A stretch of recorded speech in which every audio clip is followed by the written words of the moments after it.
Last episode, I survived the ceiling test with the hidden cable. The memory of my voltage tester flashing red still burned in my mind. I almost reached for death itself. Harris had warned us. Awareness is the true shield. But today, we faced something different. Not a hidden danger above our heads, but a wall of cold metal waiting to be shaped. The challenge was no longer just survival. It was precision. The sun leaked through the dusty shop windows. Rows of EMT conduits leaned against the wall like spears ready for battle. The smell of metal and oil filled the training hall. Harris stood in front of the pile, his boots planted firm, his voice cutting through the morning chatter. Harris, this is not just pipe.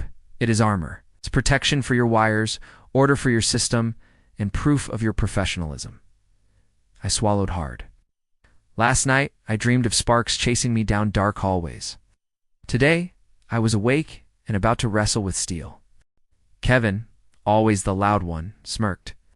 Kevin, why can't we just run wires without all this? Faster, cheaper? The class chuckled. Even Maria laughed under her breath. But Harris didn't move. His eyes were knives. Harris. Without conduit, wires get cut by sharp edges, corroded by moisture, overheated by fire. You don't want faster. You don't want cheaper. You want alive. I flinched at the word alive. That word had followed me since the ceiling test. On the table, Harris laid out 3 samples. EMT, rigid conduit, PVC. He held each like a judge weighing evidence. Harris's EMT is lightweight, easy to bend. Rigid steel resists mechanical damage but is tough to shape. PVC works in wet areas but is weak against fire. Which has a place. Which has a rule. Maria's pencil scratched against her notebook like a saw cutting wood. I barely kept up. My brain was already drowning in new terms. Conduit, raceway, rigid, PVC, flexible, armored cable, coupling, connector, elbow. They weren't just words, they were survival codes. Kevin grabbed a bender from the rack. His grin widened. Kevin, watch this. He marked the pipe, stepped on the foot pedal, and pressed too hard. The conduit squealed and twisted into an ugly arc. Harris's lips tightened. Harris, that's wasted material. What's the phrase? The whole class shouted together, measure twice, bend once. The words rang like scripture in the shop. I scribbled it again in my notebook. Measure twice, bend once. Maybe if I burned it into my brain, I could avoid disaster. When my turn came, my hand shook. I marked carefully, set the pipe in place, and pulled slow, steady. The conduit yielded to a clean 90-degree bend. Harris's faint smile told me it was right. Now imagine 100 more in perfect alignment. That is a professional installation. The class clapped. Kevin muttered under his breath, but I didn't care. The conduit had obeyed me. The foreman entered without a word, eyes sharp as steel. He stopped by Maria's work. Spacing is too wide. The code requires closer supports. She flushed, adjusted her straps until the spacing was right. A single nod from him confirmed it. I realized inches mattered. Too wide and conduit sagged. Too close and you wasted. Code wasn't suggestion. It was law. Harris fired questions across the room. What tool bends conduit? A bender. What pulls wires through conduit? Fish tape. Why secure conduit with straps? It's for safety and code compliance. What happens if spacing is too wide? It fails inspection. The room echoed with answers. Each response was a shield hammered into place. Harris demonstrated with the fish tape. Smooth and steady. Never force. What happens if you pull too hard? The insulation gets damaged. Kevin yanked too roughly. Wire snagged and stuck. Harris didn't need to scold. His silence was louder than words. Do we always need a junction box? I asked. Yes. Every connection. Every direction change. The code is clear. Years later, I would see a crew skip boxes to save time. 2 weeks later, wires overheated and smoke poured into the ceiling. The contractor lost his reputation overnight. Code is written in fire. Maria raised her head. What does conduit fill mean again? The number of wires allowed inside? It's too many wires, too much heat, failure, the foreman added. Who remembers OSHA's ladder rule? 75 degrees, correct? Break it, break your neck. I wrote it all down. conduit fill, box fill, knockouts, alignment fittings. Words that once sounded like riddles now felt like armor.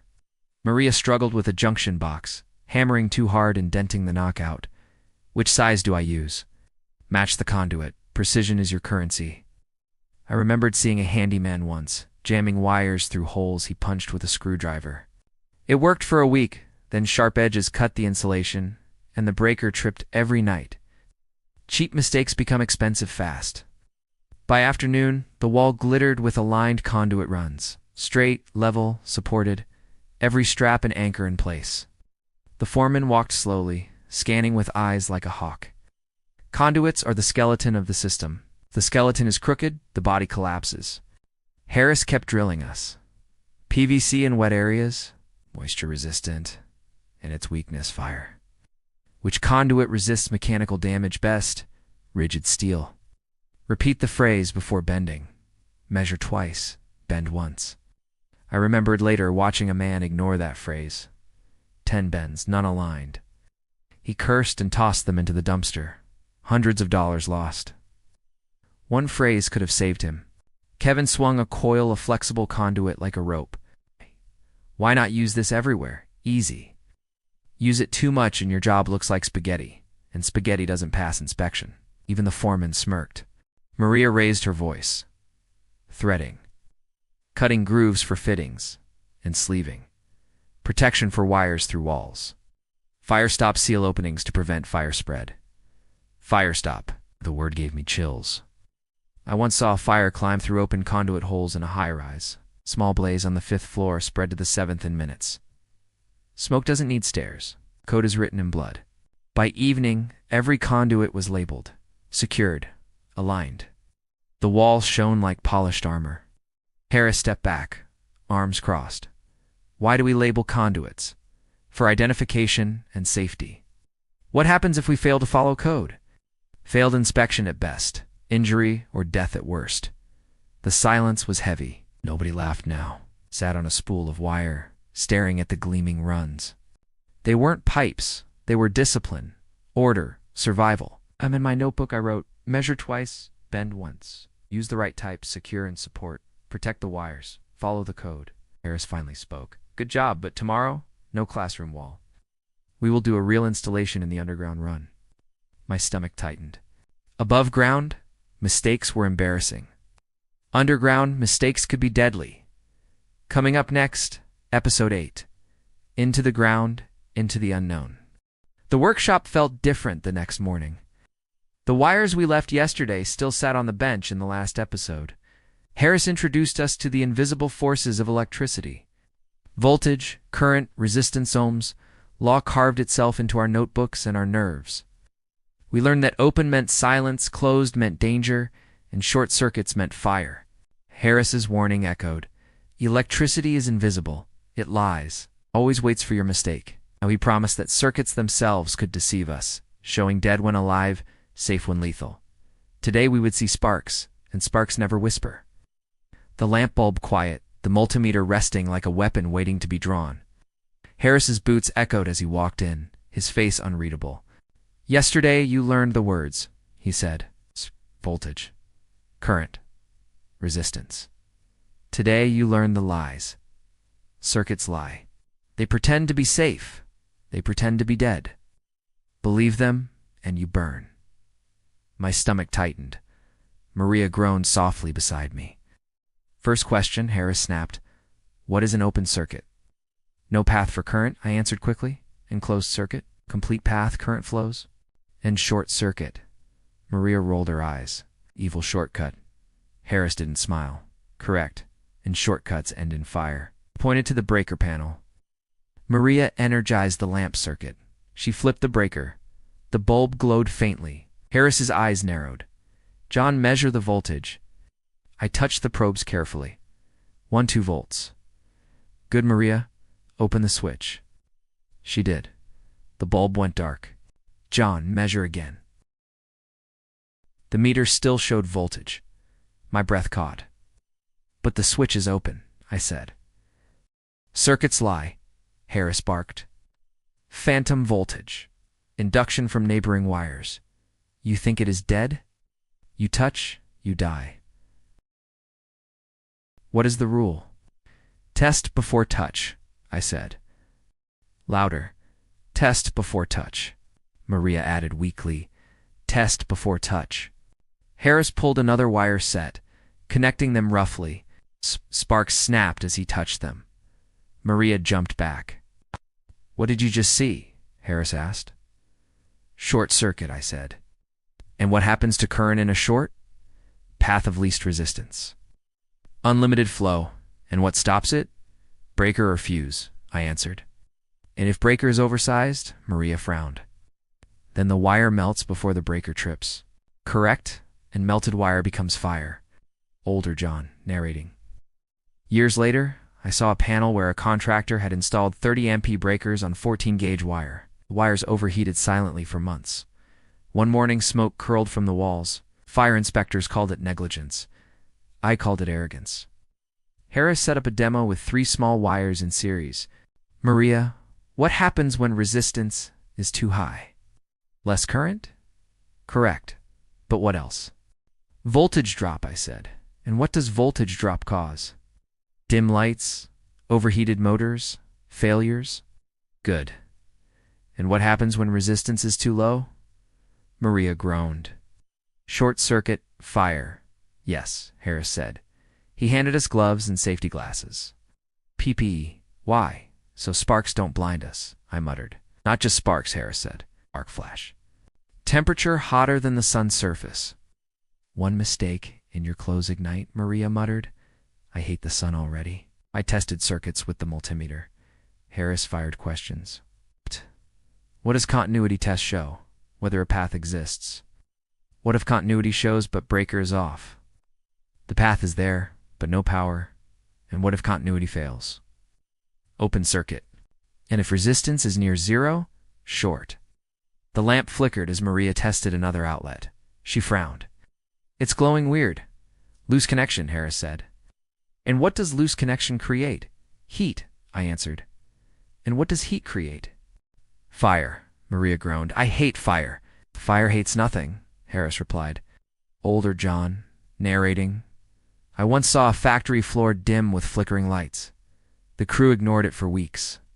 One day a junction box burst in flames.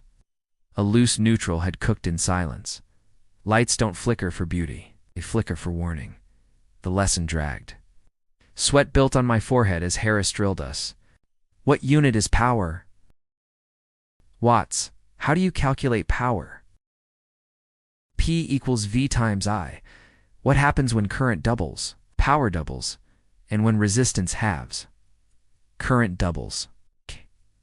And when you forget? Failure, fire, Maria muttered. The bulb glowed steady at the end. Harris closed his notebook. Circuits lie. They flicker, they whisper, they trick. But fire never lies. Tomorrow you will meet real sparks. And sparks do not whisper. They shout. Maria whispered, I'm not coming tomorrow, you will. Harris said coldly. Coming up next. Episode 9. Test. Before touch. The rule written in fire. The last chapter ended with circuits that lied to our eyes. Phantom voltage, loose neutrals, and flickering lights prove that electricity whispers before it shouts. Harris's words still cut deep. Circuits lie, breakers lie, fire never lies. We practiced over and over, learning that a silent meter can be as deadly as a live wire. Now Harris warned us that survival depends on one habit alone, testing before touching. One rule, written not in ink, but in fire. The workshop felt heavier that morning. The smell of insulation still clung to the air from yesterday's sparks, sharp enough to sting the nose. The wires on the bench looked darker somehow, like they were waiting for a mistake. The breaker panel stood tall against the wall, its metal door like the face of a silent judge. Harris entered with his boots striking the concrete floor, each step echoing. Today, he said, you will understand why rules exist. Test before touch. It is not a suggestion, it is survival. Circuits do not forgive. My palms were already damp around my notebook. Maria hugged her arms around her chest and whispered, I already hate this lesson. Harris ignored her. Pulled a lamp cord from the bench, twisted the wires roughly, and let them dangle loose. First question. What happens if you touch a wire you think is dead? Shock, I said. What kind of shock? I hesitated. Electrical shock, Maria smirked. Harris's eyes cut toward me. Be precise. What can a shock do? Stop the heart, I said more carefully. Correct. And what if your heart doesn't stop? Burns, muscle damage, I said. And what if it's high voltage? Death, Maria whispered. Can I leave now? No, Harris said coldly. He pulled a breaker open. Maria, measure voltage here. She stepped forward nervously, gloves squeaking. She touched the probes. The meter reads 0. Good. Harris said. Now, John, what is the rule? Test before touch, I said. Not good enough. Louder. Test before touch. Again. Test before touch. Maria jumped at my voice, then added weakly, test before touch. Harris reached over and shut the breaker, then turned to Maria. Reset it. She reset it casually. The wires hummed faintly. What did you forget? Harris asked. She frowned. Nothing. Everything, he snapped. You never reset without finding the cause. Reset blindly. Reset fire. He took the probes, touched the wires again. Sparks leaped. The lamp cord smoked. Maria shrieked and stumbled back. What did you just see? Harris barked. Arc, I said. Arc fault, he corrected. And what does an arc fault do? Creates heat, destroys insulation, starts fire. And what device protects against it? I thought for a second. Breaker. No, Harris barked. Breaker doesn't see arcs. AFCI does. Arc fault circuit interrupter. Say it. AFCI. Again, AFCI, Maria muttered. I hate letters.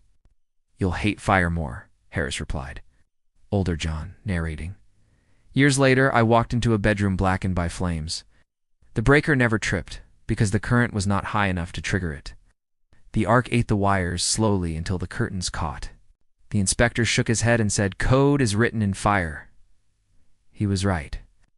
Every rule exists because someone died without it. Harris turned back to us. John, what is PPE? Personal protective equipment, I answered. Why? Wear it. So sparks don't blind us. Arc flash protection. Correct. Arc flash burns hotter than the surface of the sun. You know what clothes do at that temperature? Catch fire, I said quietly. Yes, and skin. Melts, I whispered. Maria made a gagging sound. Can we stop now? No, Harris said. Because circuits don't stop. They wait. He handed us insulated gloves and a pair of safety glasses. Put them on. We will earn them. We practiced. Harris loosened a wire in it, in a junction box. The bulb flickered faintly. He turned to me. What do you see? Loose, neutral. And what does it cause?